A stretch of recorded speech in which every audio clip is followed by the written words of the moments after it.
उसकी एक आयत में लिखा है, परमेश्वर के पुत्र यीशु मसीह के सुसमाचार का आरंभ।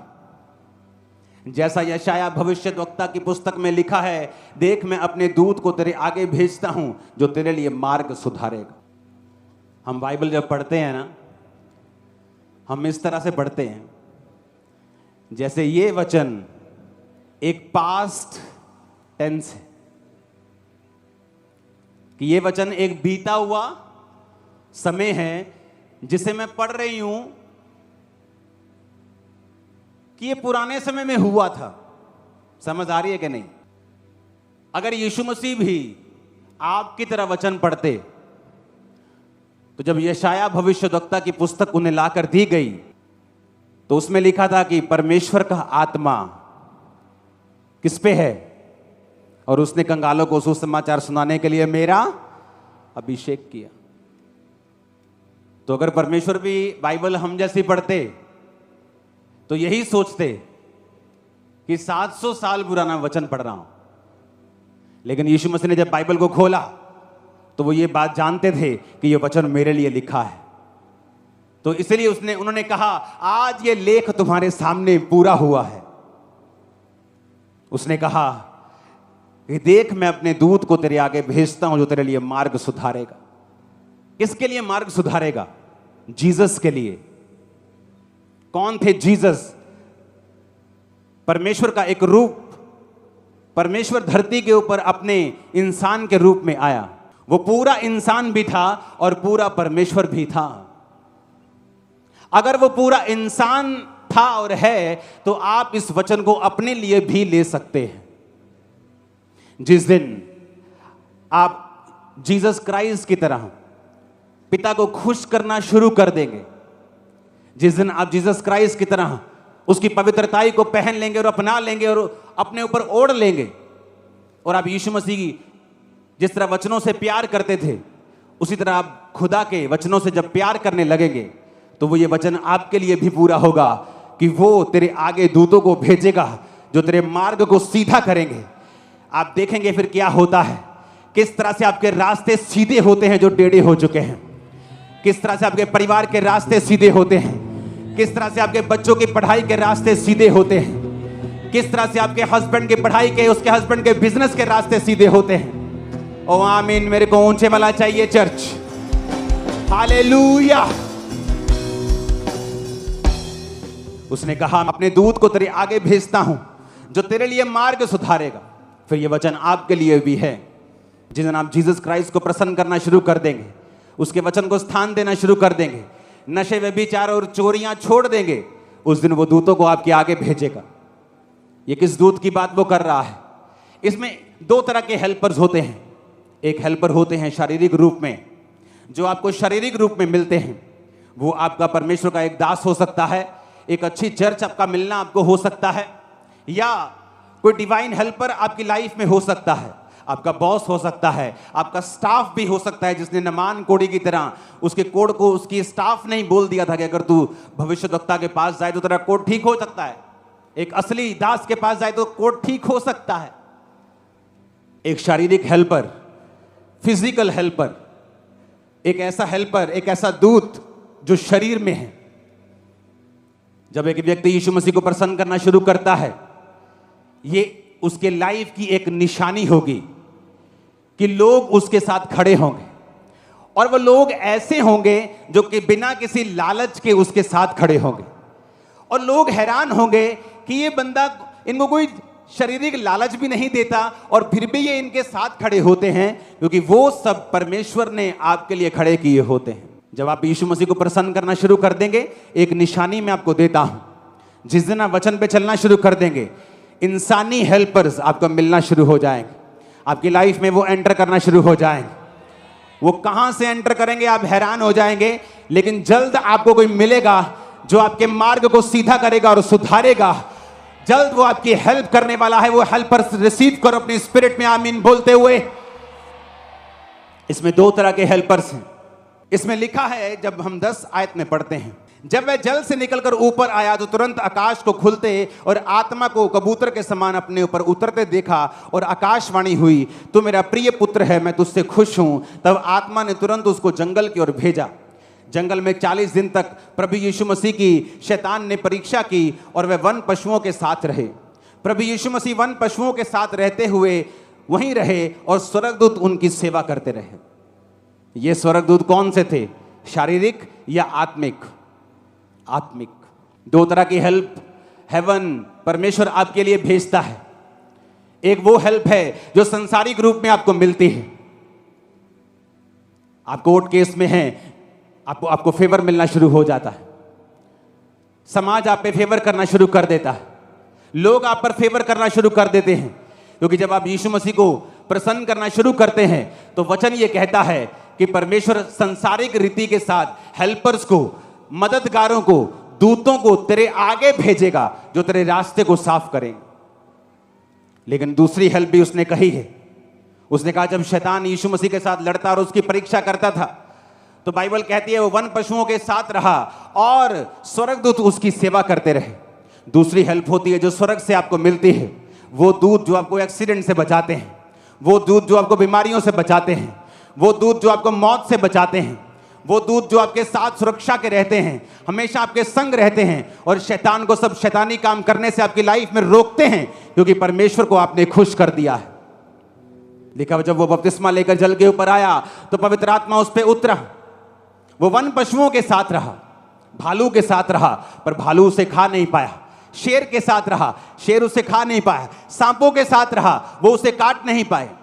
नेचर भी आपकी हेल्प करना शुरू कर देती है, कुदरत भी आपकी हेल्प करती है, कुदरत भी आपके साथ चलती है।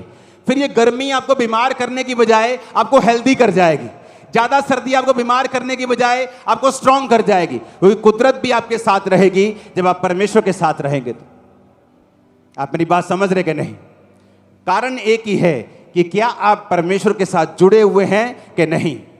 अगर आप अभी भी कुंडियां लगाते हैं, आप बिजली चोरी करते हैं, आप तेल चोरी करते हैं, गल्लों से चोरी करते हैं, अपनी दुकानों से, अपने मालिकों से चोरी करते हैं, घरों में काम करने वक्त चोरी करते हैं, ऑफिस फैक्ट्री में काम करते वक्त चोरी करते हैं, फिर यह वचन आप लोगों के लिए नहीं है। क्योंकि वचन में लिखा है तू चोरी ना कर, तू व्यभिचार ना कर, अपने माता पिता की आज्ञा को मान, झूठी साक्षी, झूठी गवाही ना दे, अपने भाई को बदनाम ना कर। अगर तुम वचन को तोड़ते हो तो ना तो शारीरिक हेल्पर काम आते हैं, फिर लोग ऑफेंड हो जाते हैं, निराश हो जाते हैं।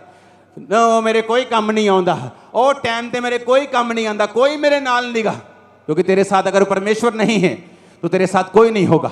अगर तेरे साथ परमेश्वर है और तू अकेला है तो ऐसी ही भीड़ तेरे साथ भी खड़ी हो जाएगी जो यहां बैठी। ओ आमीन। मेरे को ऊंचे वाला चाहिए चर्च। वो कहता मैं स्वर्गीय दूतों को भेजूंगा, तुम्हारे सपनों में दूत आएंगे। लोगों को लगता है मैं सपनों में आता हूं। मैं कैसे सपनों में आ सकता हूं? मैं अपने घर सोया हूं भाई, मैं तुम्हारे सपनों में नहीं आ सकता हूं। दूत मेरी शक्ल लेकर तुम्हारे सपनों में आते हैं। दूतों को परमेश्वर के दासों की शक्ल लेकर मैंने हजारों लाखों लोगों के सपनों में आते हुए सुना है। जब आप परमेश्वर के साथ पक्के होंगे तो स्वर्ग दूत आपको रिलीज किए जाएंगे, आपको एक्सीडेंट से वो बचाएंगे, कोविड से बचाएंगे, महामारियों से बचाएंगे, सारे कीटाणुओं को खत्म कर देंगे, तुम्हारी बॉडी पर से कमजोरियों को खत्म कर देंगे, एक्सीडेंट को फिनिश कर देंगे, माइंड को तुम्हारे रिलैक्स रखेंगे। ओ आमीन। मेरे को ऊंचे वाला चाहिए चर्च। तुम जादूगरों के ऊपर पैर रख दोगे, चीखे मारेगा तो ना, जादू तुम पर असर नहीं होगा, तुम्हारी जूती पर भी असर नहीं होगा, तुम्हारी जूती पर भी जूती जितना भी असर नहीं होगा। मैंने कहा, मैं सच कह रहा हूं। अगर लेकिन इफ परमेश्वर तुम्हारे साथ है तो, अगर तुमने उसको प्रसन्न किया है तो कुदरत भी तुम्हारे साथ रहेगी, लोग भी तुम्हारे साथ रहेंगे, स्वर्गदूत भी तुम्हारे साथ रहेंगे। हेवन ओपन होता हुआ तुम्हारे ऊपर भी मैं देख रहा हूं, तुम्हारे ऊपर ब्लेसिंग्स को आता हुआ मैं आज देख रहा हूं। आमीन। मेरे को ऊंचे वाला चाहिए चर्च। हालेलुया। लिखा 14 आयत में, यूहन्ना के पकड़वाए जाने के बाद यीशु ने गलील में आकर प्रभु के राज्य का सुसमाचार आरंभ किया। कहा समय पूरा हुआ है, प्रभु का राज्य निकट आ गया है, मन फिराओ, सुसमाचार पर विश्वास करो। गलील की झील के किनारे किनारे जाते हुए उसने शमौन और उसके भाई आंद्रियास को झील में जाल डालते देखा, क्योंकि वो मछुए थे। यीशु ने उनसे कहा, मेरे पीछे आओ, मैं तुमको मनुष्यों के मछुए बनाऊंगा। वो तुरंत जालों को छोड़कर उसके पीछे हो लिए। कुछ आगे बढ़कर उसने जबदी के पुत्र याकूब और उसके भाई यूहन्ना को जालों में नावों को सुधारते देखा। इसमें 4 लोगों का जिक्र है, पतरस और उसका भाई आंद्रियास, यूहन्ना और उसका भाई याकूब। परमेश्वर ने कहा, जब पतरस और आंद्रियास को झील में देखा, कहा, मेरे पीछे आ जाओ। क्या हो गया भाई, कौन हो तुम लोग? तुम कौन हो, मैं तुम्हारे पीछे आ जाऊं? अपना बिजनेस छोड़ के, काम धंधा छड़ के तेरे पीछे लग जाइए भाई, की गल? कभी प्रैक्टिकल वचन को समझने की कोशिश की है? आप सोचो, आप अपनी दुकान पे खड़े हो, आपकी एक शॉप है, हाँ, तो उथे NRI कस्टमर आया होया, तो 5-5 हज़ार के सूट सारे खोले हुए। अब तो भैन जी ने हुण 50,000 का बिल बनाना, तो बाहर तुहानूं पास सदे, आ जा यार मेरे। वाना पास्टर जी की करते तुसीं? पर बाइबल कहती है वो तुरंत 18 आयत में अपने जालों को छोड़कर परमेश्वर के, क्या हुआ ऐसा? अगर हम ये कहें कि चलो जी पतरस ते आंद्रियास गरीब सीगे ते काम धंधा है नहीं सी ते मच्छियां फड़ियां नहीं जांदियां, ते यीशु ने क्या पीछे आ जा, कहते चलो इत्थे भी कुछ है नहीं, ये पीछे लंगर लंगर खावांगे, चलिए। अब फिर हम दूसरा केस पढ़ते हैं। लिखा, कुछ आगे बढ़ के उसने जबदी के पुत्र याकूब और उसके भाई यूहन्ना को नाव पर जालों को सुधारते देखा। उसने तुरंत उन्हें बुलाया और वे अपने पिता जबदी को मजदूरों के साथ नाव पर छोड़कर। अब इस केस में जो याकूब और यूहन्ना हैं, उनके पिता ने मजदूर रखे हुए हैं कि 10, 15, 20 लोगों की टोली है। मेरी दुकान पे 10 लोग काम करते थे और मेरी रोज की इनकम 1 लाख रुपए के करीब होगी, कभी 60,000, 50,000, कभी लाख, कभी 1.5 लाख रोज की इनकम। जितना उस समय 2002-3 में फॉरेन में लोग 1 लाख, 1.25 लाख रुपया 1 महीने का कमाते थे, तब उस समय की रोज की पंजाब में, इस खामबरा में इनकम थी। आप मेरी बात समझ रहे हो? तो मेरे पास 10 लोग थे, तो इसके पास भी इतने लोग थे कि ये लाखों रुपए कमा रहे होंगे उस समय के। लेकिन यहां भी क्या लिखा कि वो अपने पिता जबदी को मजदूरों के साथ नाव पर छोड़कर यीशु मसीह के पीछे हो ली। ऐसा क्या हो गया? सोचो, ऐसा क्या हुआ कि वो यीशु मसीह के पीछे लग गए? वो जीसस खुदा के वचन को इतना मानते थे और इतना सीरियसली उस पर चलते थे बचपन से ही। 12 साल की उम्र में यीशु को मालूम था कि मैं पिता की संतान हूं। तो जब उसके माता पिता के साथ वो वापस नहीं गया अपने घर और पर्व में रह गया, तो माता पिता 3 दिन के बाद कुड़ते हुए यीशु से मिले और कहा, ओए तू घर वापस नहीं आया, हम तुझे कुड़ते हुए ढूंढते हैं। तो यीशु ने क्या कहा? यीशु ने कहा कि क्या तुमको नहीं पता मुझे अपने पिता के भवन में होना जरूरी है? तो यीशु को मालूम था वो पिता का क्या है, भवन है। तो यीशु ने फिर सेवकाई 12 साल की उम्र में शुरू नहीं की, क्योंकि बाइबल कहती है सारे सदूकी, फरीसी, शास्त्री, विद्वान जब 12 साल के प्रभु यीशु से वार्तालाप करते थे तो जवाब नहीं थे जो यीशु मसीह उनसे पूछते थे। यीशु मसीह की बुद्धि, यीशु मसीह के जवाब उनको मालूम था कि ये आम बालक नहीं है। तो फिर भी यीशु मसीह ने सेवकाई 30 साल में शुरू की, और वचन कहता है 12 साल से लेकर 30 साल तक फिर वो अपने माता पिता के वश में रहे, कारपेंटरी का काम करते रहे, अपनी मम्मी से ही खाना खाते रहे, बिना कोई असिस्टेंट रखे, बिना फूं फां किए अपने घर में रहे, अपने माता और पिता के वश में रहे, क्योंकि वचन कहता है अपने माता और पिता की आज्ञा को मान। सुनो मेरी बात, हमें लगता है वचन बहुत छोटी सी बात, चोरी, ओ कोई नहीं 100 रुपया इधर, 100 रुपया उधर, ओ कोई नहीं 2 लीटर तेल ना, प्रभु ने क्या कहना, मेरा घर नहीं चलता बिना चोरी। तो जब आप वचन को इतना सीरियसली लेते हैं कि आपके जिंदगी मौत का यह मसला बन जाता है कि नहीं मानना शैतान की बात को, स्पिरिचुअली आपके ऊपर एक ऐसा ग्रेस, एक ऐसा ऑरा आ जाता है कि आपकी बात को लोग इनकार नहीं कर पाएंगे। ये रीजन था कि जीसस के ऊपर इतनी ग्रेस आ चुकी थी। आप सभी को जय मसीह की दोस्तों, मेरा नाम है रोहित कुमार। आप देख रहे हैं सच्ची और भक्ति चैनल में आप सभी का स्वागत करता हूं। दोस्तों, आप सभी लोगों के बीच में लेके आ चुका हूं दोस्तों एक और प्रार्थना अंकुर नरूला जी की, जो कि दोस्तों आपने देखा होगा वीडियो के पहले। और दोस्तों वीडियो के पहले आपने देखा कि वो वीडियो हमारे जीवन के लिए कितनी इम्पोर्टेंट है, क्योंकि दोस्तों उनकी बातें जो होती हैं वो प्रभु के दास के नाते वो परमेश्वर के वचन से भरपूर आशीषित वचन होते हैं। क्योंकि परमेश्वर ने इस बात को कहा था कि जो कोई व्यक्ति अपने जीवन में विश्वास के साथ या प्रभु के वचन के साथ अपने जीवन को, मेरे वचनों को ग्रहण करेगा, तो मेरे प्रियो प्रभु कहता है कि उसके जीवन के सारे दुख और दर्द को दूर करने वाला है परमेश्वर। परमेश्वर कहता है कि आपको चिंता नहीं करना है, आपको परेशान नहीं होना है, क्योंकि परमेश्वर का कहना है कि जो कोई व्यक्ति अपने जीवन में विश्वास रखेगा और प्रभु के वचन के तहत अपने जीवन को व्यतीत करेगा, वो कभी भी हारेगा नहीं। क्योंकि परमेश्वर कहता है कि मेरे द्वार में आपके जीवन के लिए देर हो सकता है लेकिन अंधेर नहीं हो सकता। इसलिए मेरे प्रियो परमेश्वर का वचन कहता है उन सभी मसीह भाई बहनों के लिए जो आज अपने जीवन में डीमोटिवेट हो जाते हैं, यानी कि वो लोग प्रार्थना करते हैं तो परमेश्वर उनकी प्रार्थना को नहीं सुनता।